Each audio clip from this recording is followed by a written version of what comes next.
ఓం శ్రీ సాయిరామ్. సత్యోపనిషత్ గ్రంథం నుండి కొంత భాగం తెలుసుకుందాం. సాయిరామ్. ప్రశ్న: జీవిత ఆద్యంతముల ప్రధాన సూత్రము ఏవి? బాబా: పుట్టిన బిడ్డ చెవుమని ఏడుస్తాడు, నవ్వుతూ మరణించాలి. పుట్టినప్పుడు తిరిగి జన్మించవలసి వచ్చిందే అని బిడ్డ ఏడుస్తుంటే మీరు మిఠాయిలు పోస్తారు. జన్మించిన తర్వాత ఏడవపోతే ఏడిపిస్తారు. మానవ జన్మ కోహం అనే ప్రశ్నతో ప్రారంభమవుతుంది. జీవితకాలంలో సాధన ద్వారా ఈ ప్రశ్నకు సమాధానం సోహం అని తెలుసుకొని మరణించాలి. అంతేగాని ప్రశ్నాపత్రాన్ని పదే పదే చదువుతూ పోతుంటే జవాబు ఎప్పుడు తెలుసుకుంటారు?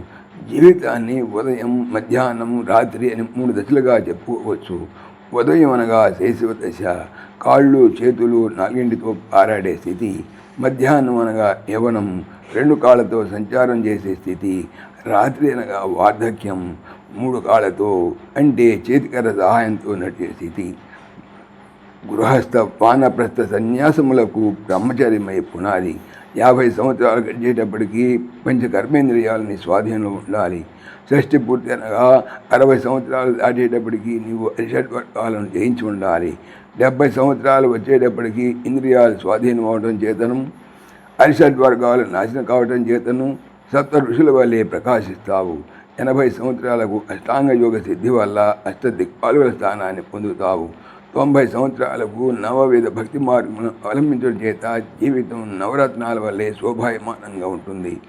100 సంవత్సరాలు వచ్చేసరికి పంచకర్మేంద్రియాలు, పంచ జ్ఞానేంద్రియాలు స్వాధీనంలో ఉండి నీవే దైవమవుతావు. బ్రహ్మైవ భవతి అన్నమాట. ఈ జీవిత నాటక రంగానికి స్వామియే డైరెక్టర్. నీ పాత్రను సరిగా పోషించు. నీ పాత్రను పోషించడం అదృష్టంగా భావించు. నీ సామర్థ్యాన్ని అందరూ మెచ్చుకునేలా జీవించు. గాడ్ నిన్ను గుడ్ అని మెచ్చుకోవాలి.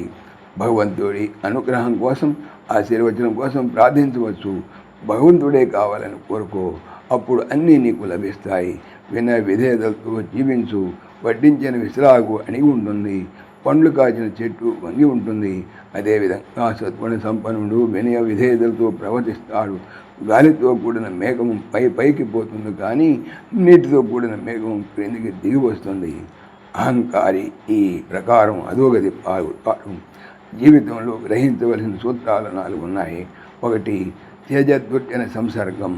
నీ స్నేహం ఎలాంటిదో నీవు అలాంటి వాడిగా తయారవుతావు. కనుక దుస్సంగమును డబ్బు చెల్లించైన వదులుకోవాలి. 2. భజ సాధు సమాగమం. మంచి వారితో స్నేహం చేయాలి. 3. పురుపుణ్యం అహోరాత్రం. సతతము పుణ్యకార్యములు ఆచరించాలి. ఇంకా 4.